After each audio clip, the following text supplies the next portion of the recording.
On n'a rien à cacher, un podcast du collectif Rescapé.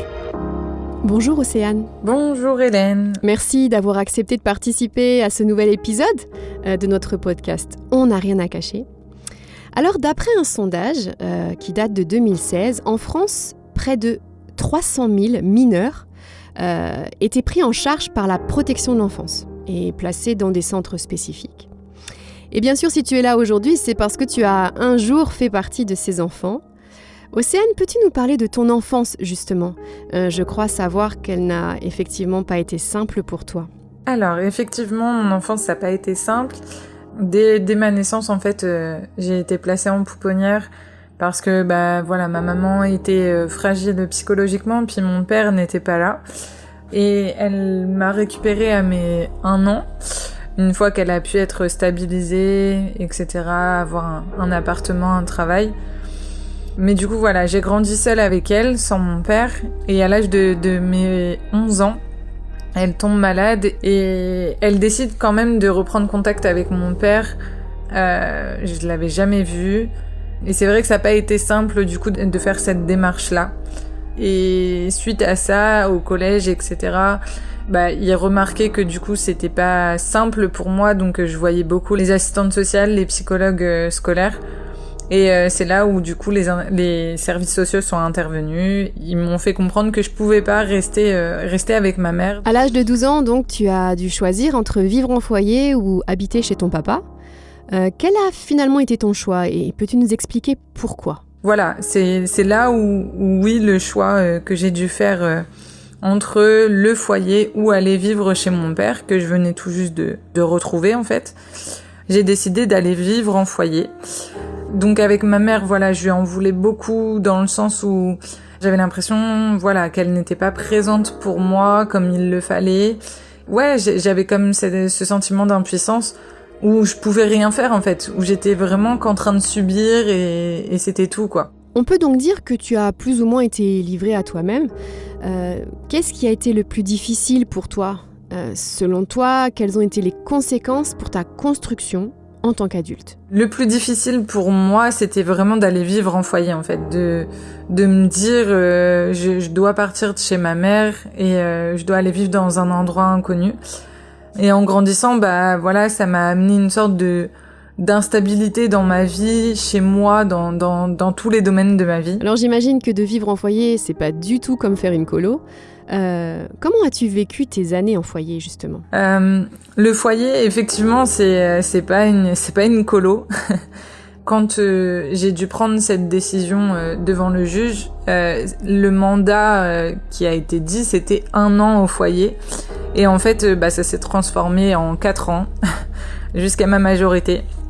Et voilà, et c'est vrai que je l'ai pas trop bien vécu au tout début. Après, heureusement que les éducateurs étaient là, qu'ils étaient présents, qu'ils m'aidaient vraiment à évoluer dans le milieu scolaire. Ils ont permis aussi qu'avec les autres, je puisse créer des liens, voilà, que j'aille vers les autres aussi. Et, ça n'a pas été simple au début, mais voilà, j'ai quand même su m'adapter.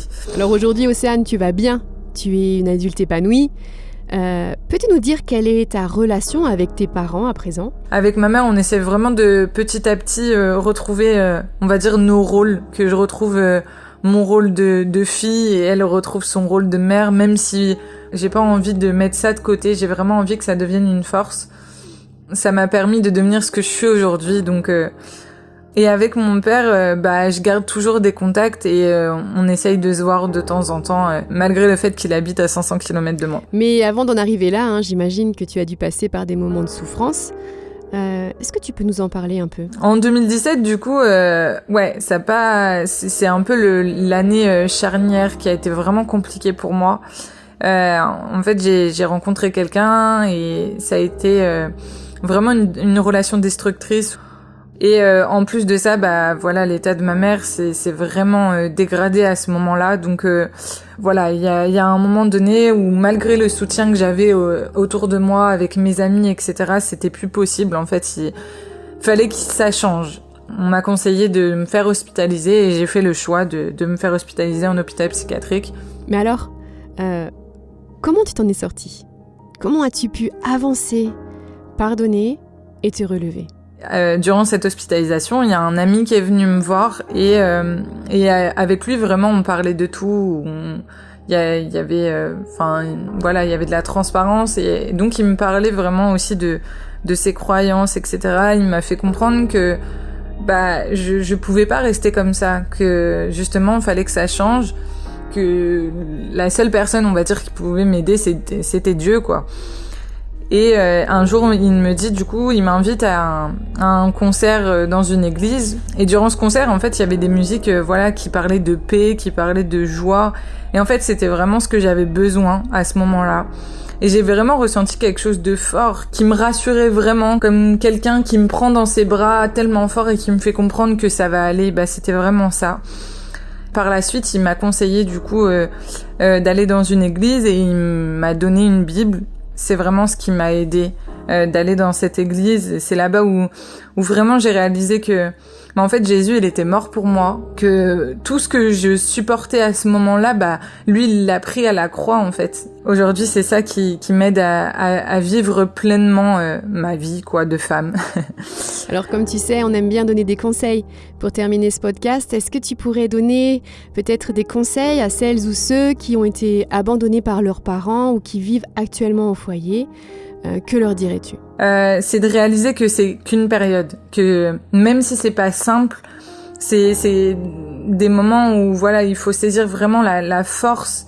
L'étiquette qu'on peut nous donner en tant qu'enfant au foyer, c'est pas ça qui va nous définir en fait. C'est vraiment pas ça, c'est toi en tant que personne que tu es qui va te définir. Je conseille aussi de pas rester renfermé sur nous-mêmes. En pensant qu'on n'est pas compris. Je sais que plusieurs fois je me suis dit mais non, personne peut me comprendre. Les personnes qui vivent pas ce que je suis en train de vivre, ils peuvent rien comprendre. Mais il faut pas rester dans cette optique-là, vraiment se laisser aider par les éducateurs et les psychologues qui sont autour de nous. Et bien sûr, le meilleur conseil, c'est vraiment de déverser ce que tu ressens à Dieu, parce que lui, il t'accepte tel que tu es et il va pas te juger. Il y a un verset qui m'interpelle beaucoup, c'est dans les psaumes, donc c'est le psaume 27, verset 10, où il est dit « Même si mon père et ma mère viennent à m'abandonner, l'Éternel m'accueillera ». C'est vraiment quelque chose de fort. Toi qui écoutes, je te prie vraiment de le réaliser. Merci beaucoup, Océane. C'était On n'a rien à cacher, un podcast du collectif Rescapé, produit par Trésor Média.